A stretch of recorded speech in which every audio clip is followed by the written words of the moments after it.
బాధాకర కలిగించేది బాధాకరమైన వార్త ఏంటంటే ఈరోజు వీళ్ళు గురువులుగా సభ్య సమాజంలో ఉన్నారు, కానీ ప్రజలందరినీ కూడా సృష్టికే సాగిలపడి చేస్తున్నారు, కానీ సృష్టిని నిర్మించిన ఆ సృష్టికర్తను విడిచిపెట్టారు.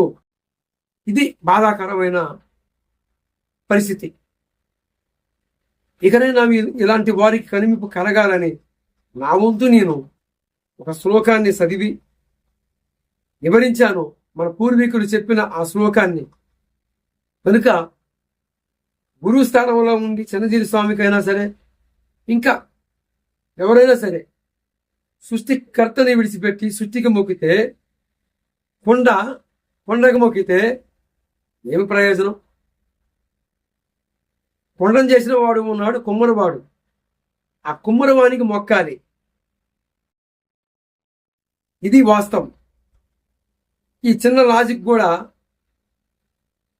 అజ్ఞానం అనే అంధకారంలో కూర్చున్న ఇలాంటి మేధావులందరూ కూడా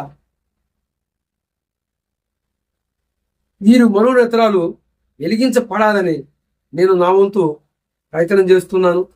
ఇలాంటి వారి కోసమే ఈ మెసేజ్, ఈ సందేశం. ఇలాంటి వ్యక్తులు మనోనేత్రాలు వెలిగించబడాలి, వారికి కనుమిప్పు కలగాలని నా ప్రభు పేరిట ఈ మాటలు ముగిస్తున్నాను. ప్రభువు యేసుక్రీస్తు వారే నిజదేవుడు, నిజరక్షకుడు. ఆయన మాత్రమే లోకరక్షకుడు. ఈ లోకమునంతా కూడా నిర్మించిన వాడు. కొలసీ పత్రిక 1వ అధ్యాయము 15-16 వచనాలు మనకిస్తున్న సాక్ష్యం. కలిగినవి సమస్తము ఆయనే, ఆయనలో అన్నీ కూడా ఆయన కలిగి ఉన్నాడని సాక్ష్యం ఇస్తుంది పరిశుద్ధ గ్రంథం. మన పూర్వీకులు ఏ మహనీయుడి గురించి, ఏ మహానుభావుడి గురించి చెప్పారో ఆయన ఎవరో కాదు, ప్రభువుని యేసుక్రీస్తు వారని నేను మీకు తెలియజేస్తున్నాను. బైబిల్ గ్రంథంలో మనుషుల్లో లోపాలు ఉన్నాయి, కానీ యేసు ప్రభు వారిలో మచ్చలేని వాడు. కనిపిస్తున్న ఆ చంద్రుడికైనా మచ్చ ఉంది, కానీ నేను ప్రకటిస్తున్న ప్రభువుని యేసుక్రీస్తు వారికి మచ్చ లేదు. కనుక మారండి, మార్పు చెందండి. ప్రభువారు మీ మనోనేత్రాలు వెలిగించబడును గాక.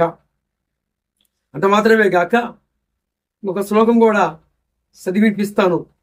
చిన్నజీవి స్వామి అయినా, రాధామనోహర దాసు డెస్కీ బాబా అయినా, ఇతరులకు కూడా శ్లోకాలు తెలియదు. ఎంతసేపు బైబిల్ గ్రంథాన్ని అడ్డం పెట్టుకొని ఈరోజు సభ్య సమాజంలో మత కలహాలకి కారుకులు. మరి ఈరోజు సభ్య సమాజం దారి తప్పిపోవడానికి కారణము ఈ రాధామనోహర దాస్ అనే చెప్పాలి. ఎందుకంటే ఈ డిస్కీ బాబాయ్ కారణం. ఎందుకో తెలుసా? బైబిల్ గ్రంథంలో మనుషుల్లో లోపాలు ఉన్నాయి. వాస్తవంగా బైబిల్లో ఉన్న యేసు ప్రభు వారిలో లోపము లేదు. ఎందుకంటే యోహాను సువార్త 8వ అధ్యాయము 46వ వచనంలో ఇలా రాయబడి ఉంది, నా యందు పాపమున్నదని ఎవడు స్థాపిస్తాడు? రమ్మంటే ఒక్కడి గుండె లేదు. ఈరోజు డిస్కీ బాబాని అడిగినా, పోనీ నన్ను అడిగినా నేను పాపేనని ఒప్పుకుంటాను. డిస్కీ బాబా అయినా సరే, ఎవరి చరిత్ర, ఎవరి రహస్య జీవితం వాళ్ళకి తెలియబడుతుంది. కానీ మన రహస్య జీవితము సృష్టికర్తకి తెలుసు. కనుక సృష్టికర్తలో లోపం లేదు. మానవ జాతిలో లోపాలు ఉన్నాయి, మనుషుల్లో మచ్చలములు ఉన్నాయి. కలిసి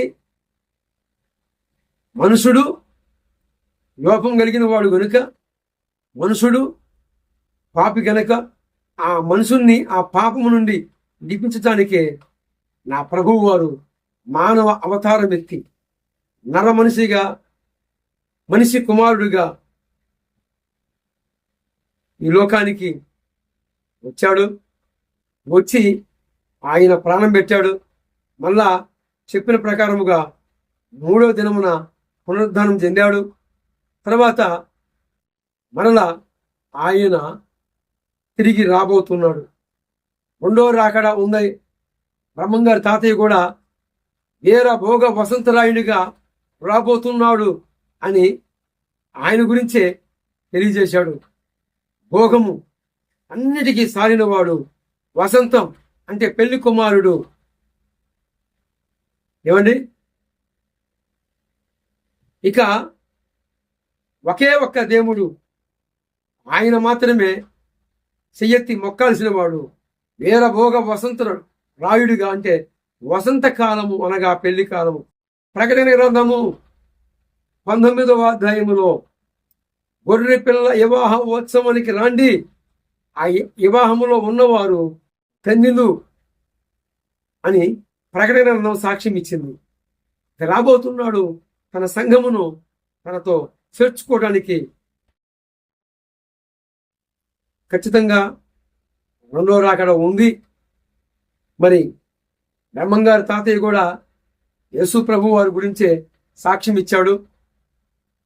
కనుక ఇక డిస్కీ బాబా అయినా ఎవరైనా ఇకడైనా మారండి, మీకు కనువిప్పు కలగాలి. ప్రభు యేసుక్రీస్తు వారు మీ మనోనేత్రాలు వెలిగించునుగాక.